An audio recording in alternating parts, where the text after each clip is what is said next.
আর শোন, তুই বলেছিস না তোর দোকানে আমি কাজের জন্য গেছিলাম? আমার হাজবেন্ডের কাছে তোদের মতন লোকেরা আসে কাজের জন্য, কাজ করে ওরকম কর্মচারীরা।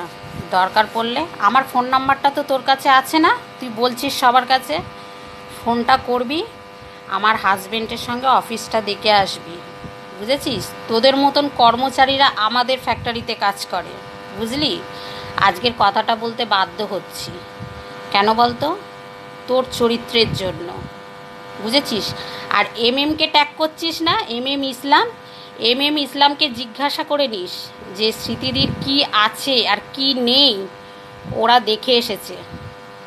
ওর সঙ্গে কথা বলিস তো, লাইফে হোক, যেরকম করে হোক কন্ট্যাক্ট করার চেষ্টা করিস, জিজ্ঞেস করে নিবি। বুঝেছিস? চলে আসবি ওর সঙ্গে আমার বাড়িতে, ঠিক আছে?